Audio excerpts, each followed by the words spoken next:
When you think of a fortress, you probably picture stone walls, maybe a moat, right? Well, forget all that. Today, a new kind of stronghold is being built, one made of silicon, fiber optics, and just sheer ambition. This is the story of the great digital fortress. Data empire. Whoa, I mean, think about that for a second. That's a pretty bold claim. But here's the thing. This isn't some sci-fi movie plot. It is a calculated multi-billion-dollar strategy that's happening right now in real time, and the scale, it's just mind-boggling. So let's start with the money. How about a price tag of $25 billion? Yep, that's the cash being poured into India's data center infrastructure in just the next 5 years. This isn't just regular growth. This is a full-blown declaration of digital intent. So first up, let's talk about this new data empire. We're going to dive into the absolutely unprecedented scale of what's going on. Just look at the speed of this thing. By 2030, we're projecting data center capacity to explode by over 350%. I mean, that is the kind of raw power you need if you're serious about building an empire. But what does that much power actually look like on the ground? Well, the physical space is set to triple to 55 million square feet. To put that in perspective, that's like having almost 1,400 football fields completely packed with servers. It's just massive. Okay, section 2, the twin engines. Let's get into where this fortress is actually being built, because the location is everything. You can see right away there's a serious concentration of power here. It's not spread out evenly.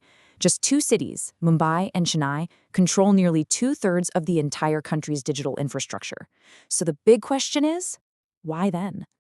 Well, it turns out they each have a distinct and absolutely vital role to play. Mumbai is the global gateway. Get this, it processes 95% of all submarine cable traffic. Meanwhile, you've got Chennai, the hyperscale capital, acting as the perfect launchpad for all the data flowing to Southeast Asia and the rest of the world. So, for our third section, we're talking about the expanding digital frontier. It's all about democratizing that digital power. Because this growth isn't just staying in the big cities. It's now expanding out to smaller ones. And the capacity there is projected to grow by up to 400%. This move is really driven by two things.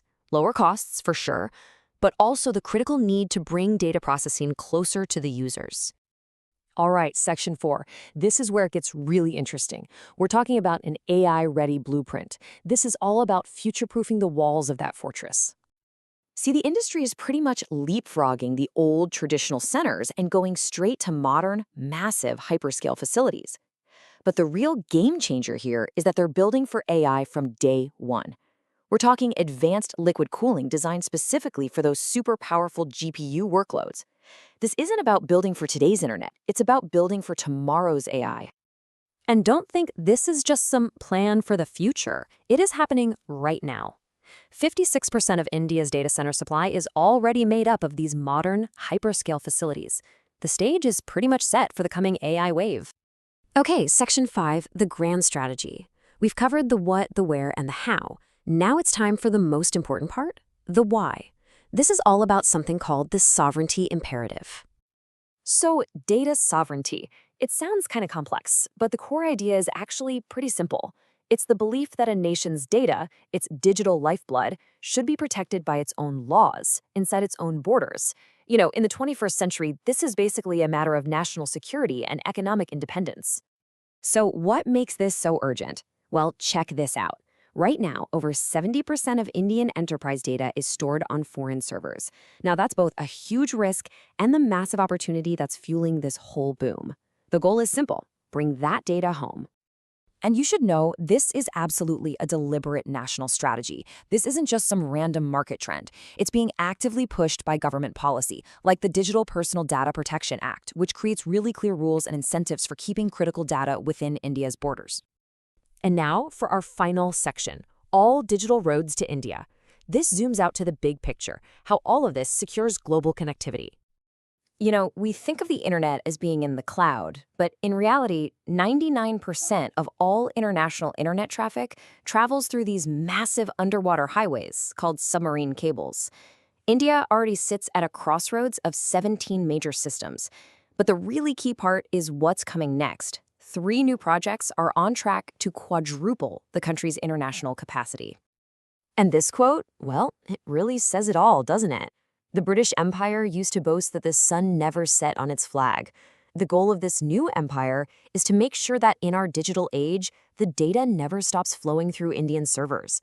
It's really about becoming indispensable. So, what does this all really mean when you boil it down? This isn't just about putting up buildings full of computers. No way. This is about controlling the single most foundational resource of the 21st century. Whoever controls the data flows gets to power AI, drive economies, and basically wield incredible geopolitical influence. It's truly the modern equivalent of controlling the seas. And that kind of leaves us with one last big provocative thought. This isn't a question of if this will happen, but when. The infrastructure is being laid, the money is flowing, the strategy is in motion. So the real question is for you, are you ready for a world where all digital roads lead to India? Because that world is being built as we speak.